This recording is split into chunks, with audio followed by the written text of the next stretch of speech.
പ്രിയ ശ്രോതാക്കളെ, the story of the സയൻസിന്റെ 227 അധ്യായത്തിലേക്ക് ഏവർക്കും സ്വാഗതം. വിശുദ്ധ ബെനഡിക്റ്റിന് ശേഷം ഈ ആഴ്ച മെത്രാനും സഭയുടെ വേദപാരംഗതനുമായ വിശുദ്ധ ബോനാവന്തൂറിനെ കുറിച്ചാണ്. 1221 ഇറ്റലിയിലായിരുന്നു വിശുദ്ധ ബോനാവന്തൂർ ജനിച്ചത്. ഫ്രാൻസിസ്കൻ സന്യാസ സഭയിൽ ചേർന്ന വിശുദ്ധൻ പഠനത്തിനായി പാരീസിലേക്ക് പോയി. അധികം താമസിയാതെ വിശുദ്ധനെ ആ സന്യാസ സഭയുടെ ജനറലായി നിയമിച്ചു.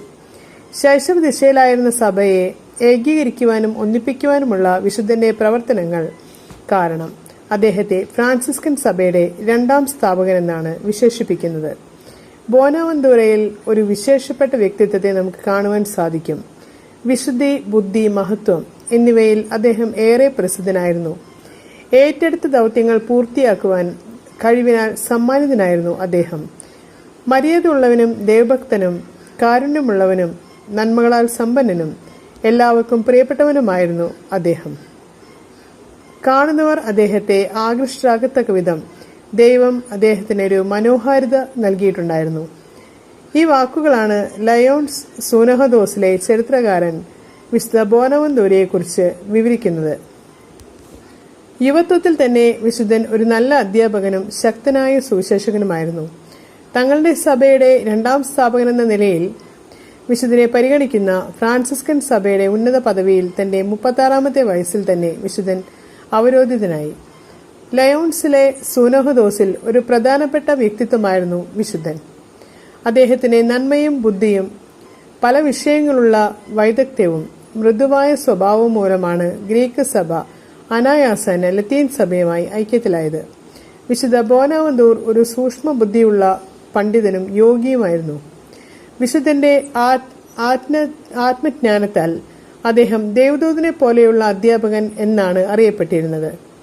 തത്വശാസ്ത്രത്തിൽ ഫ്രാൻസിസ്കൻ തത്വശാസ്ത്ര വിഭാഗമായ പ്ലേറ്റോണിക് അഗസ്റ്റീനിയൻ തത്വശാസ്ത്ര വിഭാഗത്തിലെ മുഖ്യ നായകനായിരുന്നു വിശുദ്ധൻ. ആശയപരമായ രംഗത്ത് വിശുദ്ധ ബോനാവന്തൂർ വിശുദ്ധ തോമസ് അക്വിനാസിന്റെ ഒരു പ്രതിയോഗിയായിരുന്നു. അക്കാലത്ത് പരക്കെ വ്യാപിച്ചിരുന്ന അരിസ്റ്റോട്ടിൽ ആശയങ്ങൾക്കെതിരെ വിശുദ്ധൻ ശക്തമായി നിലകൊണ്ടു. വിശുദ്ധ ബോനാവന്തൂർ രചിച്ച വിശുദ്ധ ഫ്രാൻസിസിന്റെ ജീവിതം എന്ന ഗ്രന്ഥം മധ്യകാലഘട്ടങ്ങളിലെ ഒരു ജനസമ്മതി ആർജിച്ച ഗ്രന്ഥമായിരുന്നു. വിശുദ്ധ ബോനാവന്തൂറിനേക്കാൾ കൂടുതലായി സുമുഖനും ദൈവികതയുള്ളവനും അറിവുള്ളവനും മറ്റാരുമില്ല എന്നാണ് സമകാലികർ പോലും വിശ്വസിച്ചിരുന്നത്.